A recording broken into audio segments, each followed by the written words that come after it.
بسم اللہ الرحمن الرحیم۔ السلام علیکم ناظرین، آپ دیکھ رہے ہیں میرا چینل جس کا نام ہے سیکھ لیتے ہیں۔ آج کی ویڈیو میں ہم بات کریں گے کہ اگر آپ نے کسی شخص کے خلاف اسٹے آرڈر لے لیا ہے سول کورٹ سے، کوئی بھی پراپرٹی، آپ کی مکان ہو سکتا ہے، فلیٹ ہو سکتا ہے، یا مکان دکان کوئی بھی چیز ہے،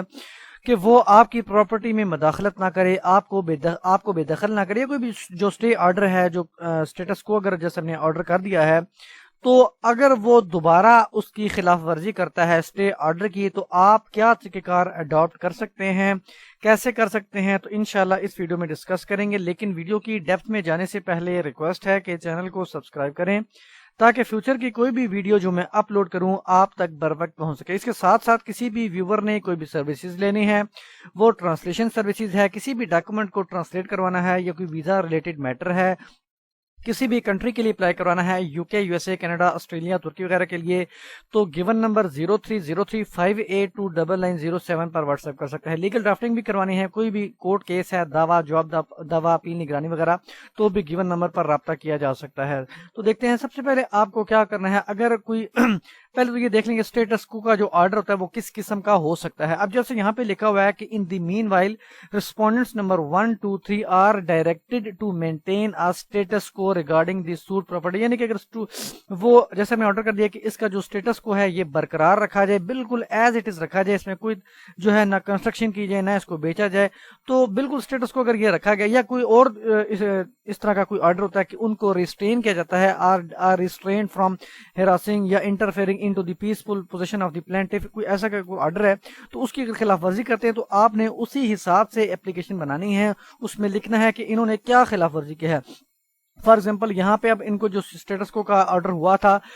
کہ وہ اسٹیٹس کو برقرار رکھیں، لیکن اس کے باوجود وہ کلٹیویشن کر رہے تھے، تو اس کی جو اپلیکیشن کس طرح بنائی جا سکتی ہے، تو یہ دیکھ سکتے ہیں۔ سب سے پہلے اپنے جو ہے اس کوڈ کا نام لکھنا ہے جس کوڈ نے بھی یہ آرڈر پاس کیا ہے۔ اب اس کوڈ کو آپ نے یہ لکھنے کے بعد یہاں پہ آپ اس کا نام لکھیں گے، جو بھی پلینٹف تھا جس نے دعویٰ دائر کیا تھا، تو وہ یہاں پہ پیٹیشنر بن جائے گا، اپلیکینٹ بن جائے گا۔ یہاں پہ اس کے بعد ورسز میں آ جائے گا رسپونڈنٹس میں وہ جنہوں نے کنٹمپٹ کی ہے، کورٹ کی آرڈر کی خلاف ورزی کی ہے، یا جو فصل اگا رہے ہیں، یا جو انٹرفیئر کر رہے ہیں، جیسا بھی کیس ہے آپ کا۔ اب فار ایگزامپل آپ نے 4 بندوں کے خلاف کیس فائل کیا تھا، لیکن اس میں سے 2 کنٹمپٹ کر رہے ہیں، تو آپ نے 2 کو پارٹی بنانا ہے، اور یہاں پہ ان کو لکھنا ہے یہ رسپونڈنٹس ہیں / کنٹمنر، یہ کنٹمنر بھی ہیں اور یہاں پہ رسپونڈنٹس بھی ہیں۔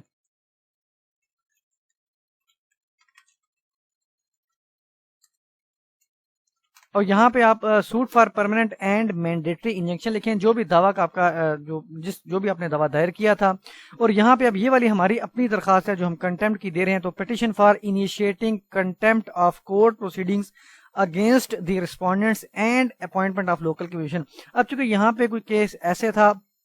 یا ایسا ہو سکتا ہے، فار ایگزامپل اگر کسی شخص کے خلاف کوئی اسٹیٹس کو جو ہے مینٹین کا آرڈر جاری ہو چکا تھا، لیکن اب وہ اس میں فصل اگا رہے ہیں یا کوئی تعمیرات کر رہے ہیں، تو تعمیرات کورٹ ویسے تو نہیں مانے گی کہ واقعی تعمیرات ہوئی جب تک اس کی سپاٹ انسپیکشن نہ کی جائے۔ تو سپاٹ انسپیکشن یا کنٹمپٹ کو یقینی بنانے کے کہ واقعی کنٹمپٹ ہوئی ہے، تو ایک لوکل کمیشن کو اپوائنٹ کیا جا سکتا ہے، جس کی ہم اپلیکیشن اسی کنٹمپٹ میں بھی دے سکتے ہیں کہ لوکل کمیشن جو ہے اپوائنٹ کیا جائے، اور ان کو جو ہے وہ ڈائریکشن دی جائے کہ وہ وزٹ کریں اسپاٹ کا، اور وہاں پہ دیکھیں کہ واقعی فصل اگائی گئی ہے، واقعی تعمیرات کی گئی ہیں، اگر کی گئی ہیں تو وہ اپنی رپورٹ پیش کرے گا، تو اس کے مطابق جو ہے جیسے اپنے آرڈر اناؤنس کیا جا سکتا ہے۔ اب یہاں پہ دیکھ سکتے ہیں دیٹ دی ایپلیکینٹ، یہاں پہ تو فرسٹ پیرے پہ آپ لکھیں کہ ہم نے جو ہے وہ دعویٰ فائل کیا تھا، یہ والا suit for permanent and mandatory injunction, اور اس کے ساتھ ہم نے یہ 1-2 رول کی اور ریڈ سیکشن 151 کی اپلیکیشن فائل کی تھی، جو اسٹے اپلیکیشن تھی جس پر ہمارا یہ اسٹے آرڈر گرانٹ ہوا تھا۔ اب کس کے خلاف فائل کی؟ ہم نے رسپونڈنٹس کے خلاف، یعنی یہ والے 2 جو رسپونڈنٹس ہیں،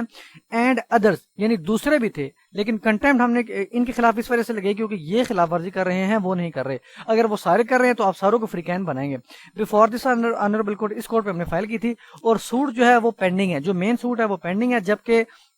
اور اس میں جو نیکسٹ ڈیٹ آف ہیئرنگ ہے وہ یہ والی فکس ہے، لیکن جو ان اپلیکیشن ہے جو ہم نے اسٹے کی اپلیکیشن دی تھی اس میں جج صاحب نے جو ہے وہ آرڈر پاس کیا تھا جس کا ریلیونٹ پورشن جو ہے وہ یہاں پہ ہم ریپروڈیوس کرتے ہیں، یعنی جو ریلیونٹ پورشن وہی ہے کہ جس میں جج صاحب نے اس کو ریسٹرین کیا اور ان کو منع کیا کہ آپ مداخلت نہ کریں یا اسٹیٹس کو برقرار رکھیں، تو بالکل ایز اٹ از میں نے ڈیٹو کاپی یہاں پہ اس آرڈر کا جو دی کنٹینٹس یہاں سے لے کے جو ریلیونٹ پورشن ہے اس کو ریپروڈیوس کر دیا ہے۔ اس کے بعد یہاں پہ آپ لکھیں جی that the service of summons has been effected to the respondents defendants through the process server. They have also put their appearance before the court. Therefore, the respondents are well aware of the status quo order